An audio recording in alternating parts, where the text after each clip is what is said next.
لا إله إلا الله لا إله إلا الله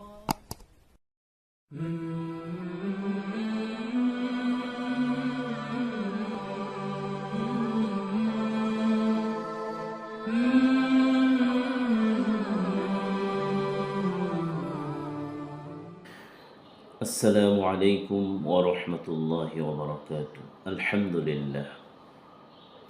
الحمد لله وحده، والصلاة والسلام على من لا نبي بعده.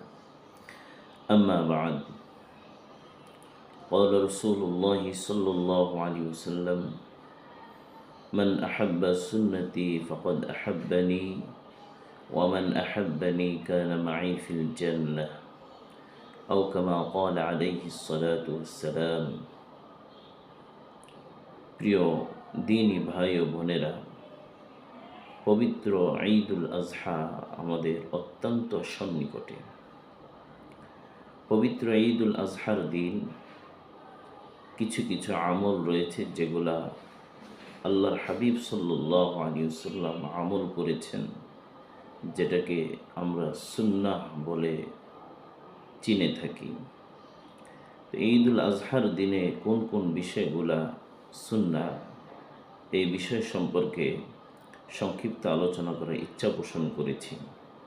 তার কারণ কোনো মমিন বান্দা যদি নবী মুহাম্মদুর রাসূলুল্লাহ সাল্লাল্লাহু আলাইহি ওয়াসাল্লামকে মুহাব্বত করতে চায়, সে যেন নবী মুহাম্মদুর রাসূলুল্লাহ সাল্লাল্লাহু আলাইহি ওয়াসাল্লামের সুন্নতকে মুহাব্বত করে সুন্নাহ অনুযায়ী জীবনযাপন করে।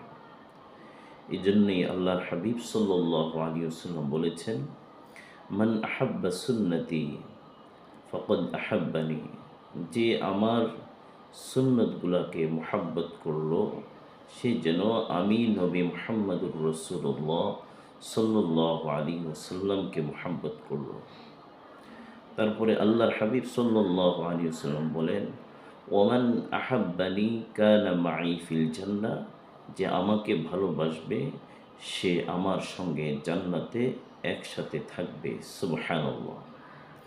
এই জন্য আমরা মুমিন হিসাবে, মুসলিম হিসাবে নবী মুহাম্মদুর রাসূলুল্লাহ সাল্লাল্লাহু আলাইহি ওয়াসাল্লামের উম্মত হিসেবে আমাদের জানা দরকার প্রত্যেকটা কাজে, প্রত্যেকটা বিষয়ে কোন কোন বিষয়গুলা রাসূলুল্লাহ সাল্লাল্লাহু আলাইহি ওয়াসাল্লামের সুন্নাহ। যেহেতু ঈদুল আজহা আমাদের অত্যন্ত সন্নিকটে, এই জন্য আমরা আজকে জানব যে কোন বিষয়গুলো ঈদুল আজহার দিন সুন্নাহ।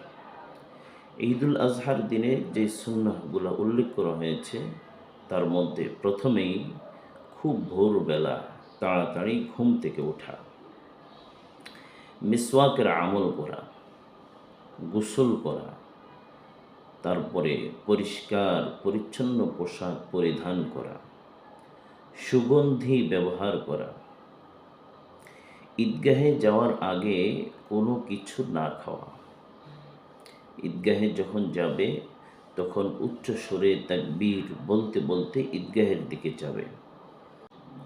আল্লাহু আকবার, আল্লাহু আকবার, লা ইলাহা ইল্লাল্লাহ, আল্লাহু আকবার, আল্লাহু আকবার, ওয়ালিল্লাহিল হামদ। এই তাকবীর পাঠ করতে করতে ঈদগাহের দিকে যাওয়া।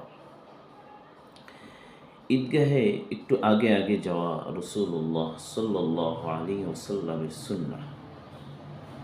ঈদুল আজহার দিন তাড়াতাড়ি ঈদুল আজহার নামাজ শেষ করে কোরবানি করা।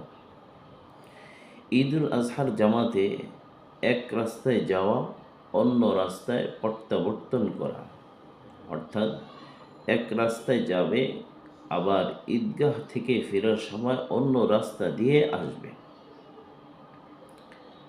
ঈদুল আজহার দিনে আরেকটি সুন্নাহ হলো কোরবানি দাতা স্বীয় কোরবানির গোশত দ্বারা ওই দিনের প্রথম আহার করা। এই বিষয়গুলা ঈদুল আজহার দিনের সুন্নাহ। আমরা যদি এই বিষয়গুলা মানতে পারি, অবশ্যই অবশ্যই আল্লাহ তাআলা আমাদেরকে দুনিয়া এবং আখিরাতের মধ্যে জাযায়ে খায়ের দান করবেন এবং উত্তম প্রতিদান আল্লাহ তাআলা আমাদেরকে দান করবেন। এই জন্য রসুলের সুন্নাহ হিসেবে আমরা এই বিষয়গুলোর প্রতি খেয়াল রাখি। আল্লাহ তাআলা আমাদেরকে আমল করার তৌফিক দান করুক।